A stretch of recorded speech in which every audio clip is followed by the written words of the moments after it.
Friends नमस्कार। हम लोग यहाँ बीपीएससी का यानी 67th बीपीएससी प्रीलिम्स इसकी टॉपिक लिस्टिंग देखेंगे और यहाँ पे 41 टॉपिक्स को मैंने आइडेंटिफाई किया है। आप देख सकते हैं, मैं यहाँ पे लिखता जाऊँगा आपके सामने, हिंदी में भी और अंग्रेजी में लिखूंगा और हिंदी में भी उसको बताऊंगा मैं। पॉलिटी, इकोनॉमी, हिस्ट्री, इसमें एंशियंट, मेडिवियल और मॉडर्न तीनों होगा, और ज्योग्राफी, बिहार स्पेशल। और इसके साथ साथ देखिए दो सेक्शन मैंने यहाँ पे छोड़ दिया है, एक है जनरल साइंस सामान्य विज्ञान और एक है करंट अफेयर्स का, क्योंकि ये ऐसे सेक्शन है जिसका ऑलरेडी मैं करा चुका हूँ। आप डिस्क्रिप्शन बॉक्स देखिए या फिर 67th बीपीएससी का जो प्लेलिस्ट है आप वहाँ पे जा करके देख सकते हैं। दोनों ही जगह अवेलेबल है। सेपरेट दो वीडियोस मैंने बनाए थे और उसमें बताया था कि कौन कौन से टॉपिक्स इंपॉर्टेंट हैं। Friends, I am Deepak and you're watching I A S P C S factory. ये जो टॉपिक्स मैंने बनाया है, अगर आप इतने टॉपिक्स को तैयार कर लेते हैं तो मुझे पूरा उम्मीद ही नहीं, पूरा पूरा विश्वास है कि आप बीपीएससी प्रीलिम्स आपका रुक ही नहीं सकता है, क्योंकि बट इन टॉपिक्स से आपके सवाल मिनिमम गलत होने चाहिए। गलत होगा फिर भी होगा, बट कम से कम गलत होना चाहिए। हम यहाँ पे टॉपिक्स लिखते हैं। अब क्या करेंगे ना, जब आप अपनी तैयारी शुरू कर रहे हैं या जब भी रिवीजन करेंगे तो इन टॉपिक्स को सबसे पहले रिवीजन करेंगे, क्योंकि ये हवा में टॉपिक्स नहीं क्रिएट किए गए हैं। ये मैंने बीपीएससी के पिछले 20 सालों के प्रश्न पत्रों का अध्ययन किया है और उसके बाद मैंने डिसेंडिंग ऑर्डर में सजाया है। अच्छा, अगर पॉलिटी में लिखता हूं तो एक चीज ध्यान देंगे, यहां पे लिख देता हूं डिसेंडिंग, घटते क्रम में, डिसेंडिंग ऑर्डर ऑफ इंपॉर्टेंस। ये इंपॉर्टेंस के डिसेंडिंग ऑर्डर में घटते हुए क्रम में मैंने, अगर जैसे मान लीजिए पॉलिटी का नंबर 1 टॉपिक और नंबर 7 टॉपिक, तो इसमें डिफरेंस ये होगा कि नंबर 1 टॉपिक बहुत ही इंपॉर्टेंट होगा। ठीक है, इस तरह से सारे सब्जेक्ट्स का, जैसे इसी तरह इकोनॉमी का अगर जो ये 8th नंबर है यानी इसका नंबर 1 टॉपिक है, तो ये बहुत इंपॉर्टेंट है ये नंबर 12 और 13 से, क्योंकि इससे ज्यादा सवाल पूछे गए हैं। तो ये क्रम आप ध्यान रखेंगे। सो लेट अस स्टार्ट, हम यहां से शुरू करते हैं। जो पहला हमारा इकॉनमी में मैंने जो देखा वो ये है पार्लियामेंट, भारतीय संसद। इससे सबसे ज़्यादा सवाल पूछे गए हैं। और इसके साथ साथ दूसरा जो हमारा टॉपिक है वो कार्यपालिका है, एग्जीक्यूटिव। देखिए, अब पूछने को तो एक और पैटर्न मैंने देखा कि लोकल गवर्नमेंट जो होता है ना, उससे सबसे ज़्यादा सवाल पूछे गए हैं, लेकिन मैंने इसको थोड़ा ऊपर रख दिया क्योंकि पार्लियामेंट एंड एग्जीक्यूटिव को सिमिलरली आप देख सकते हैं। ठीक है, तीसरा जो मैंने देखा वो वही है पीआरआईज कह ले and ULBs, Panchayati Raj institutions and urban local bodies. ये बहुत इंपॉर्टेंट सेक्शन है, इससे हमेशा ही सवाल पूछा जाता रहा है। उसके बाद एक थीम है सिटीजनशिप, इससे भी सवाल पूछे जाते रहे हैं।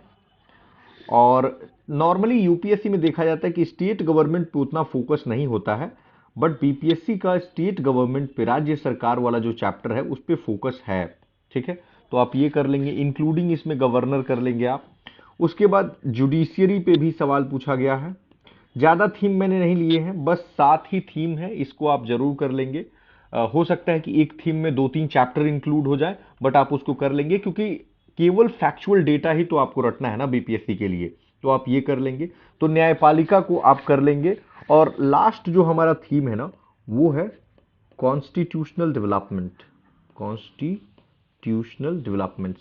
ये हिस्ट्री से ओवरलैप कर सकता है, जैसे इतिहास में भी आपको देखने को मिला होगा कि चार्टर एक्ट या फिर रेगुलेटिंग एक्ट, इस तरह की चीजें, तो ये बहुत इंपॉर्टेंट है। तो बस इतनी ही थीम्स को अगर आप पॉलिटी में कवर कर लेते हैं तो मोर देन एनफ है। इतना चैप्टर तो मुझे लगता है आप लक्ष्मीकांत से भी कवर कर सकते हैं और लूसेंट से भी आपको कवर करना चाहिए। ओके, इसके बाद आप आते हैं, तो इसके बाद कृषि, agriculture is very important topic. ये आप ज्योग्राफी में भी इंक्लूड कर सकते हैं और इकोनॉमी में भी, मैंने यहाँ पे इकोनॉमी में इंक्लूड कर दिया है, बट आप ज्योग्राफी के भी पॉइंट ऑफ व्यू से आप इसको जरूर करेंगे। दूसरा जो मैंने देखा, बजट। वैसे बिहार का भी बजट करेंगे, बट बजट इसमें इंक्लूडिंग टैक्सेशन बहुत इंपॉर्टेंट थीम है। Direct tax, indirect tax, GST, ये सब चीज़ें इंपॉर्टेंट है, कौन कौन सी चीज़ें बाहर हैं। ओके, इसके बाद है ना कि जो भी गवर्नमेंट की स्कीम्स आती हैं या प्रोग्राम्स एंड स्कीम्स कह ले, स्कीम्स या प्रोग्राम्स, ये बहुत बार पूछा जाता रहा है बीपीएससी द्वारा। उसके बाद है नेशनल इनकम, राष्ट्रीय आय, ये बहुत इंपॉर्टेंट चैप्टर है। और एक है आरबीआई से रिलेटेड, जिसे आप कह सकते हैं मनी एंड बैंकिंग। ठीक है, ये चैप्टर भी बीपीएससी में इंपॉर्टेंट है। 2 बार तो देखा था कि 64वीं और 63वीं में यही पूछ दिया कि आरबीआई के गवर्नर कौन है। हालांकि ये बहुत सिंपल क्वेश्चन होता है, बट स्टिल आप 1 नंबर अगर यहाँ लूज करेंगे तो बहुत ज़्यादा लूज कर जाएंगे। और एक आप इसको अगेन चाहे तो ज्योग्राफी में भी क्लासिफाई कर सकते हैं, बट इंडस्ट्री मैं यहाँ पे भी क्लासिफाई कर दे रहा हूँ। ये इंडस्ट्री वाला चैप्टर भी बहुत इंपॉर्टेंट है। तो बेसिकली 8 से लेकर के 13 तक हमारा इकोनॉमी का सेक्शन हो गया। आपको पता होना चाहिए कि पॉलिटी एंड इकोनॉमी ये फ्रिंज एलिमेंट है। जैसे इकोनॉमी से 8 से 10 प्रश्न ही बीपीएससी पूछता है टोटल 150 क्वेश्चन में, ठीक है। इतिहास one of the core area of BPSC, और अगर सबसे ज्यादा अगर बीपीएससी में कहीं से सवाल पूछे जाते हैं तो वह है इतिहास से। और इसमें आपको देखने को यहां मिलेगा भी कि बहुत सारे टॉपिक्स हैं, मतलब 14 से लेकर के 29 तक तो केवल इतिहास कवर किया है। अब देखिए, अगर ब्रॉड थीम की मैं बात करूंगा तो उसके अंदर मैं थोड़ा सा बताऊंगा कि उसमें बेसिकली आपको करना क्या है। जैसे बुद्धिज्म एंड जैनिज्म को मैं क्लब कर रहा हूं, या कह लें कि रिलीजियस जो उस समय मूवमेंट्स हुआ करते थे, ये बहुत इंपॉर्टेंट है। देखिए, मैं देख रहा था वैदिक एज बीपीएससी के लिए बहुत इंपॉर्टेंट नहीं है, लेकिन बुद्धिज्म, जैनिज्म और हड़प्पन सिविलाइजेशन ये बहुत इंपॉर्टेंट है, ठीक है। उसके बाद आपका जो टॉपिक आता है वो है मौर्य, और थोड़ा सा पोस्ट मौर्य का खासकर जो कल्चरल एलिमेंट्स है उस पे भी फोकस है, और कुछ डायनेस्टीज हैं उन पे भी फोकस है। कुछ डायनेस्टीज हैं पोस्ट मौर्य की, तो उनको भी बस एक सरसरी निगाह से आप जरूर देख लेंगे।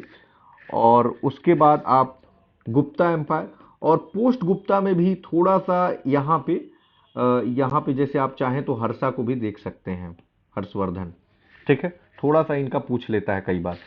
तो हमारा ये जो सेक्शन हुआ इतना एंशियंट इंडिया में आप करेंगे। इंडस वैली सिविलाइजेशन से बहुत क्वेश्चन नहीं आया है, इसलिए मैंने उसको इंक्लूड नहीं किया। और भी छोटी छोटी चीजें हैं, जैसे साउथ के किंगडम से भी कभी कभी सवाल पूछा है, पल्लवा से, बट बहुत फ्रिंज एलिमेंट लगा, तो आप चाहें तो सरसरी निगाह से उन्हें भी देख सकते हैं, ठीक है। बट मैं जो बता रहा हूं ना, ये बेसिक है, बेसिक मिनिमम कह सकते हैं आप इसे, इसको करना ही करना होगा, ठीक है। ओके, 18 नंबर हम मिडीवियल इंडिया से कुछ टॉपिक को देखते हैं। तो ये दिल्ली सल्तनत वाला पीरियड है। अब इसमें पूरा नहीं पढ़ना है। दिल्ली सल्तनत में बेसिकली मैंने जो अगर घटते क्रम में जाएं तो सबसे ज्यादा जो क्वेश्चन पूछा है वो गुलाम वंश से पूछा है। उसके बाद वो खिलजी से गया है, और खिलजी में मैंने एक चीज नोटिस किया कि अलाउद्दीन खिलजी पे ही सबसे ज्यादा क्वेश्चन है। इनकी बाजार नीति और जो भी दाग प्रथा, इन सब चीजों से ही पूछा है। सैयद डायनेस्टी से क्वेश्चन नहीं पूछने में वो इंटरेस्टेड है कि सैयद डायनेस्टी से, और लोदी भी बहुत कम रहा है। तो ये दो पे खासकर, और अगर तुगलक डायनेस्टी करेंगे भी तो उसमें मोहम्मद बिन तुगलक और फिरोज शाह तुगलक, इन दो को आप कर लेंगे, ठीक है। तो इसमें काफी मैंने सिंप्लीफाई कर दिया। अच्छा, मुगल काल is again very important from the medieval India perspective. और मुगल काल में बेसिकली उन्होंने फोकस जो किया है वो अकबर पे है, और शाहजहां पे है, जहांगीर भी है वैसे। तो इन पे, और खासकर इनकी जो कल्चरल एलिमेंट्स है ना, जैसे मान लीजिए कि बिल्डिंग्स हैं इनकी, जैसे कि आर्किटेक्चर, तो उन पे भी आप जरूर फोकस करेंगे। और लास्ट इनका फोकस है, अगर हम विजयनगर और इसी में बहमनी कर लेंगे।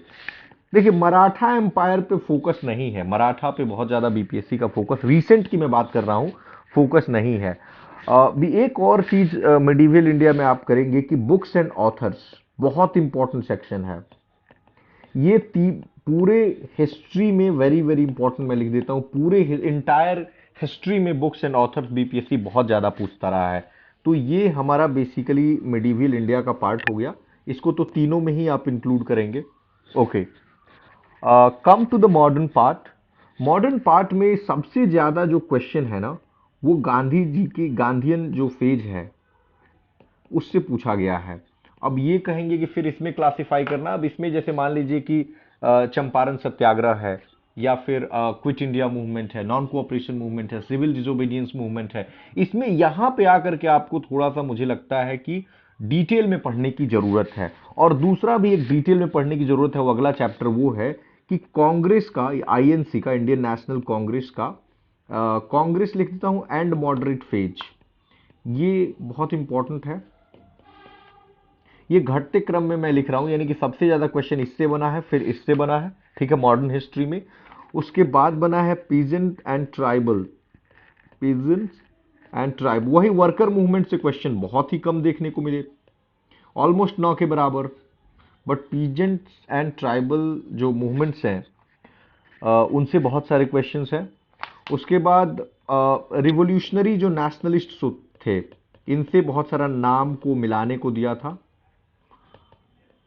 रिवोल्यूशनरी नेशनलिस्ट जैसे मान लीजिए खुदीराम बोस हो गए, भगत सिंह, चंद्रशेखर आजाद, सचिंद्रनाथ सान्याल, तो ऐसे लोगों का आप देख लेंगे।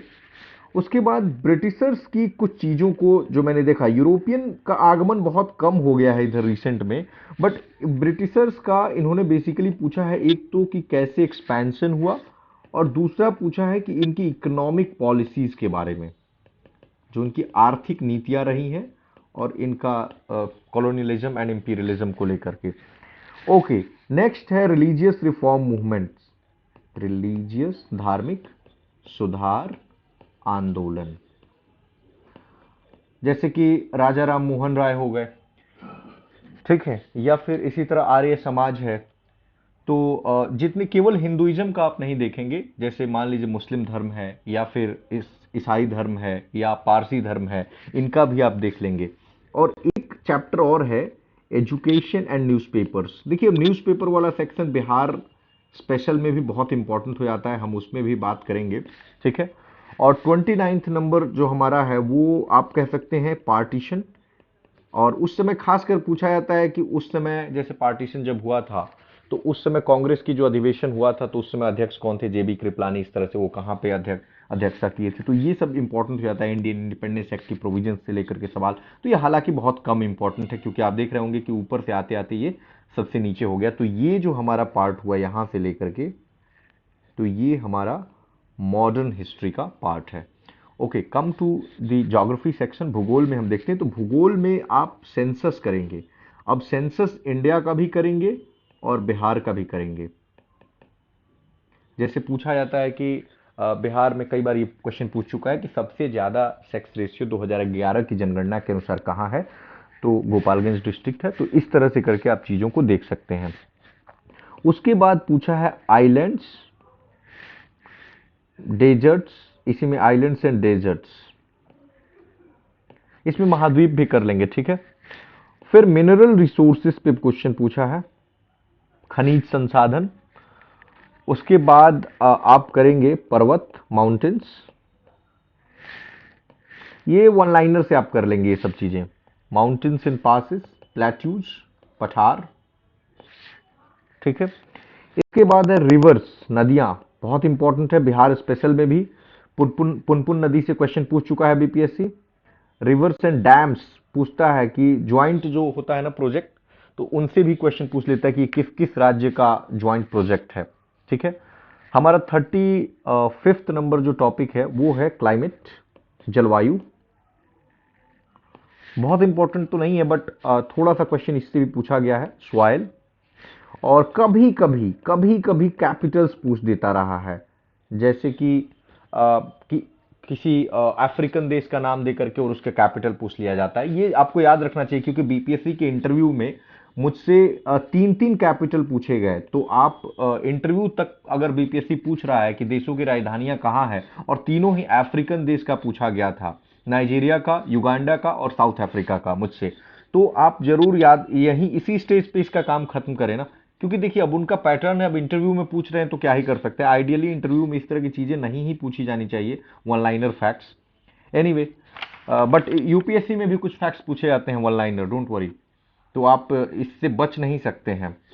ओके, बिहार स्पेशल में मैं क्या यहाँ पाता हूँ कि मैं क्या कर रहा हूँ यहाँ पे कि थीम बांट रहा हूं कि सबसे ज्यादा जो क्वेश्चन यहां पे घटते क्रम में है, कि सबसे ज्यादा क्वेश्चन पूछे गए हैं हिस्ट्री से, फिर पूछे गए हैं ज्योग्राफी से, उसके बाद बिहार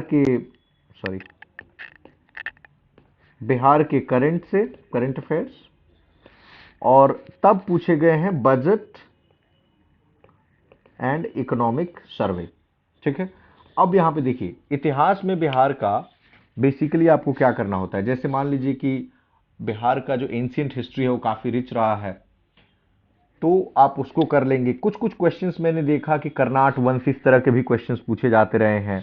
और मॉडर्न में अगर बात करेंगे तो एक क्वेश्चन हमेशा ही 1857 की रिवोल्ट से पूछा जाता रहा है। इसके अलावा चंपारण का सत्याग्रह बहुत इंपॉर्टेंट है, जेपी का रोल इंपॉर्टेंट है, राजेंद्र प्रसाद का रोल इंपॉर्टेंट है, पत्रिकाएं जो छपती थी वो बहुत इंपॉर्टेंट है, ये यहाँ का है, पत्रिकाएं छपती थी वो बहुत इंपॉर्टेंट है। तो आप इस तरह की चीज़ों को कर लेंगे। ज्योग्राफी में मैंने देखा है कि सेंसस जो अभी मैंने बताया वो तो आप कर ही लेंगे। सेंसस के अलावा ज्योग्राफी में मैपिंग सेक्शन पे थोड़ा सा ध्यान देंगे आप, मैप्स। हम ना मैप का एक स्पेशल वीडियो बनाएंगे जिसमें मैप कहाँ कहाँ देखना है ये इंपॉर्टेंट है। ऊपर मैंने रिवर्स बताया, उन रिवर्स को देख लेंगे। बिहार का सेंसस आप कर ही लेंगे। मिनरल्स हम देखिए रिपीटेशन होगा यहाँ थीम का, इसलिए मैंने अलग से कोई थीम लिखा नहीं है, क्योंकि थीम देख रहे हैं ये सारी ही थीम्स ऊपर से रिपीट हो रही हैं। ठीक है। अब जैसे मान लीजिए करंट अफेयर्स है, तो इसमें पूछ दिया कि कोई पर्टिकुलर कि ये मेला कहाँ पे हुआ, तो ये बिहार का ना आप 15 से 20 पेज का मटेरियल आता है, उसको मैं ट्राई करूंगा शेयर करने का, तो उसको आप कर लेंगे। जो बिहार की करंट अफेयर्स आती हैं तो उसको कर लेंगे। बजट एंड इकोनॉमिक सर्वे, बहुत सारे लोगों का ये क्वेश्चन था कि बजट एंड इकोनॉमिक सर्वे पिछला करना है या अभी वाला जो आया है उसको करना है। तो मैं बता दूं कि आपको जो इस साल वाला आया है बिल्कुल करंट वाला वही करना है। ऐसा नहीं कि अब पेपर पहले छप गया होगा, मुझे नहीं लगता कि पेपर वो पहले छापे होंगे। पेपर अगर छप भी गया होगा पहले का तो वो लोग रीप्रिंट करेंगे और नई क्वेश्चन बनाएंगे, क्योंकि लीक होने का चांस बहुत ज्यादा रहता है।